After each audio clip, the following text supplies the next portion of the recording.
Welcome back, guys, to another Dragon Ball Gekishin Squadra video. Today we're going to be updating our tier list and making it more up-to-date for Season 1 with all the changes that have happened with Frieza, Piccolo, and obviously the addition of the new Super Saiyan 3 Goku. We are going to be keeping all those things in mind and giving you guys the best look at the current meta of the game. With that being said, if you guys enjoyed this video and you guys want to see more coming, make sure to like, comment, and subscribe. I appreciate all the support that we've been getting lately, both on the streams and the content. With that being said, let's get into it. Alright, guys, so this was our previous list. And obviously there's going to be some changes to this because of the new changes that have happened. But this was the list that we had for Season 0. And obviously, honestly, even by the end of Season 0, my point of view has not changed on any of these characters. I would still have this exact same list at the end of Season 0. But that being said, the Season 1 changes did definitely make a very, very big change to one of the characters on this list, which we will now get into. So this is the updated list for Season 1. You guys can go ahead and take a screenshot, go ahead and do whatever you need to do. Obviously, as we do it here, we put the list at the start of the video so you guys can just take a look at it full on and then we just talk about it. That's how I like to do it. If you guys don't, then that's tough.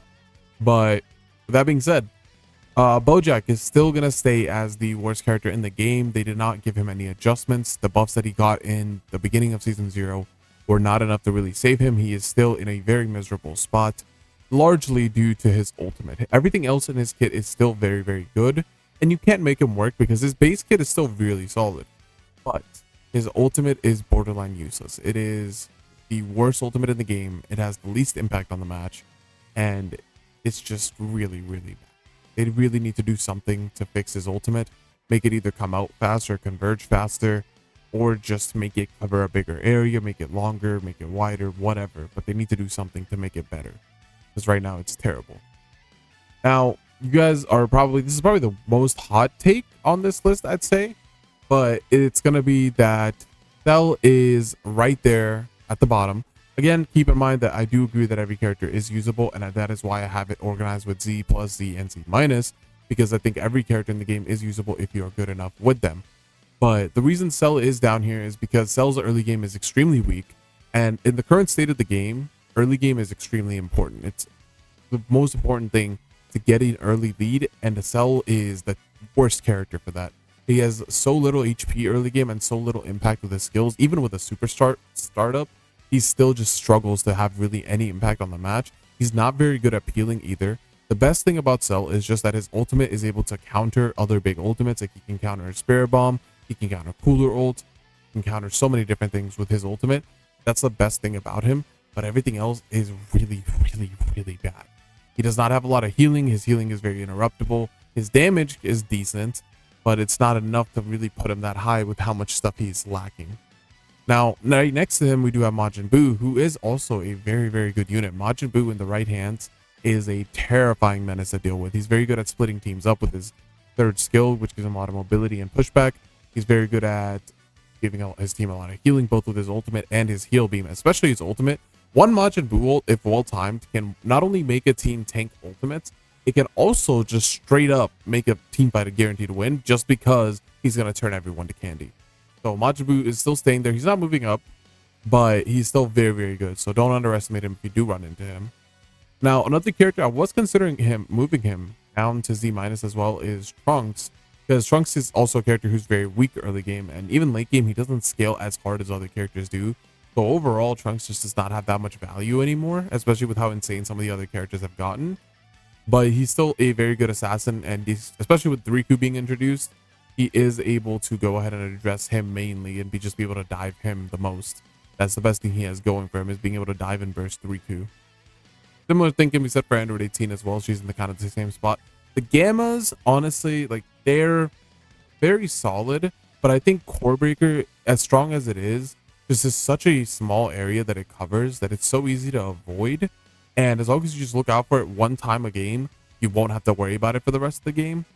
But the Gammas are still very good character, but them losing the Core Breaker, they become extremely weak without that second Gamma. So if you miss that Core Breaker, which is really easy to do, to be honest, you get a lot of just punishment for that throughout. You're basically useless for the rest of that team fight, because you're missing both your skill 1 and your ultimate, and Gamma's base kit is just not that strong. They really do require their ultimate to function. Dabura, we did go ahead and move down from the previous list. Dabura was a little bit higher. Dabura's moved down because now there's a lot more ranged characters in the meta, and a lot of people just playing range like Super Saiyan 3 and Khalifa, and the characters that do jump in like Goku, they're able to get out very easily. They have a lot of mobility, and Dabura's main priority was being able to kill tanks. But the problem is, as much of a buff that he got with his HP being adjusted, when he's trying to kill those tanks, he's taking a lot of damage from both the other DPS in the lane, but also just the better tanks in the game. Better tanks in the game are just able to peel so freely and do so much damage that even though Dabura is very good at countering tanks, he can still struggle very easily against them, which is kind of why he's down here, but he is still a very solid pick. Now moving up to the Z plus tier, this is where a lot of the adjustments have happened. I moved 17 down to Z plus from best in roll, which which also honestly just does not make sense because of the way the list is. But because this one is best in roll, well, what it is that honestly, all 5 of those technical characters you could say are best in roll. That's why I have it the way I do, is because moving all 5 of them up there was a little bit awkward. But to me right now, those 5 technical characters all can do their job as tech characters to the point where they are effective enough to where you can pick any of them and they're best in roll. It's all just a matter of how good are you at utilizing that specific character. Android 17 has a lot of utility. It has a lot of disarming of the enemy team and a lot of disruption. Krillin, just very good overall. He has a little bit of both. Frieza, this is one we're going to talk about because Frieza was way lower before and he's way higher now. Frieza's buff to Zarbon has been astronomically tearing through Gekishin Squadra. His Zarbon now does so much damage. It gets up really quickly, and it's to the point where you actually have to respect Zarbon now, which you did not have to do before. You really didn't. You could tear through Zarbon and you'd be completely fine. Now you have to actually go for Zarbon, otherwise he will go ahead and melt your health bar. So it's good to see that Frieza did finally get a buff that he deserved, and now he is very strong. And that's where he should be. He's now in tune with the other technical characters in the game. Speaking of characters, obviously Gohan got a massive buff. He also became in tune with the other characters, which he wasn't before. So good to see that both Frieza and Gohan got that, because they were both very clearly the worst technical characters before, which now it's Boo, but Boo's still a good character, so it's fine. It doesn't have to be like completely on their level, but he's still like in their realm. He can still do shit that they can do, you know? That's kind of why that is the way it is. And the other thing here with Z plus tier is we have Daima Goku and Piccolo. Piccolo also moved up a lot. The reason for that, as we talked about earlier, the Hellzone grenade is way stronger now. It is actually really, really good. Before it was just good. Now it's like really, really good. So now if you're playing Piccolo and you're good at aiming his Hellzone grenade, you get rewarded a lot for it, because they borderline just half-health tanks and sometimes just one-shot squishies. People are not ready for that damage. It's very good for killing people under tower. It's very good for stealing farm and lane, taking Kai, Cell Juniors. It's a really good secure because it does so much burst damage. And it's very, very fast. And it gets max damage very quickly. Like, it's super, super good. And especially in the current state of the game with Cell Juniors and Kai's and leads in early game, it's very, very strong. And he's able to stay safe while doing it too, because he has so much range. Vegeta and Zamasu, both very good tanks. They have a lot of regeneration, a lot of durability. And the main reason that Vegeta is above Zamasu is because Zamasu's peeling isn't as good as Vegeta's. But Zamasu's right there. His ultimate has a lot of movement speed debuffs, and he can go ahead and provide value with that. Daima Goku did not move up because his buff was just to his basic attack. But Daima Goku's still a very strong character in the right hands. He is an absolute menace. He does a lot of damage. He's able to stay very safe. And the reason for that is because he's able to be in full sprint mode while throwing his bomb and his glory out. He never has to stop sprinting.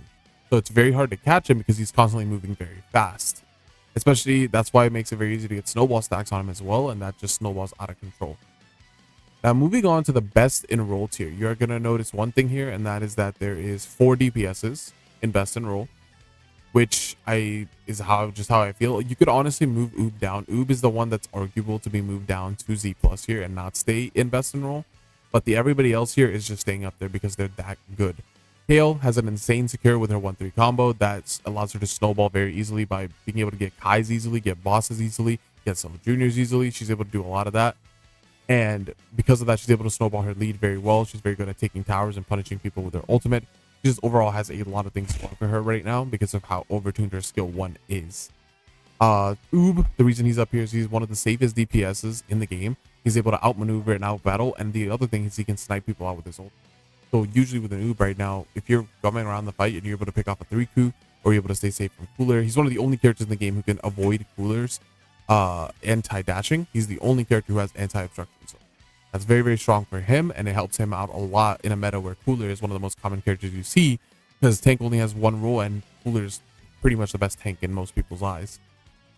Super Saiyan 3 Goku, we're going to talk about a lot here because he is obviously the brand new character. Super Saiyan 3 Goku, a lot of people are saying he is pay to win, but I don't agree with that necessarily because he's not that broken. He is very, very good. His mechanics are very, very strong. The biggest thing about him is that he's able to stay very safe while doing a lot of the things he does. However, if you ever manage to catch him, he is a fucking paper mache. He does not take a hit for anything. He dies very, very easily, and it's extremely easy to pick him out in that situation. But if you're not flanking and you're not looking out for him and you're trying to kind of play like front to back where you're trying to kill their tank, then their DPS, then their technical, if you're not playing front to back, he will absolutely tear through your team because his Kamehameha is going to be hitting like your entire team for a large majority of their health bar. You have to be very mindful of that. His Kamehameha, his Dragon Fist are very strong. His second skill is extremely weak, but the biggest thing besides that is just his instant transmission. Instant transmission allows him to get picks that you normally would not be able to get because he can just IT to people and then Kamehameha and do a lot of burst damage. Or he can IT for bosses, he can IT to protect towers, he can IT to Dragon Shell to take that. There is a lot of different value that you can get from IT, and IT, so he's up there right now. But I think by the time that they start adjusting these characters, if they nerf Kale and Goku, Super Saiyan 3 is just going to become the best DPS in the game. Because I don't think he's going to be getting an adjustment too soon, since he did just drop. Whereas the others have been strong for a while, so I think they'll get adjusted first. But if he doesn't get an adjustment, and they do, he will become the best DPS in the game. But he is, as of right now, the best rotation for the game. Like he has the best rotations in the game because he can just IT, and he's able to play very good defensively and offensively. He is an absolute monster. He's very, very good, but he's just not broken to the pay to win extent because of how ridiculous the top echelon is of Super Saiyan Goku and Cooler. Those two are really what you could say is pay to win for sure, but they're free to play, so you know it kind of contradicts itself. But we're going to talk about Khalifa and Cooler real quick. Obviously, they did not receive any adjustments, which is ridiculous. They're both extremely strong. Khalifa needs to see something happen with her damage reduction. It needs to scale with the amount of people she taunts, whereas it should not be as strong as it is against just one person. You should not be struggling to 1v1 Khalifa just because she taunted one person. That is where, and she also does a lot of damage as well. So she needs to get a little bit of adjustment in that to make her more focused on trying to provoke more people rather than just provoke one person and just run them down for the entire fight. It's really negative play to kind of have to deal with that. And then Cooler, as much as I love him, he needs to get adjustments on his AoE. It lasts a very long time. He doesn't do like a crazy amount of damage until his ultimate pops, but his AoE does last a very long time. Maybe they should lower it by like a tick, make it last only 2 ticks, and then he might be in a better spot. But right now, he's just able to do too much. He's able to do way too much damage, defense, everything. He has so much control over the game. But even a bigger issue than all of the characters we've seen on the list so far is Super Saiyan Goku, because Super Saiyan Goku got overbuffed in the network test and was not adjusted when Season 0 dropped or when Season 1 dropped, which is ridiculous. He was very blatantly overpowered, and I understand it's Goku, I do, but he needs some adjustments. He is doing his Kaioken needs to have a negative. He does way too much for the fact that it's just basically free and he gets a reset. He should lose either some HP or be debuffed after he does it, and then I think that will help him out a little bit. I don't think his Spirit Bomb needs adjustment. His Spirit Bomb is good as it is.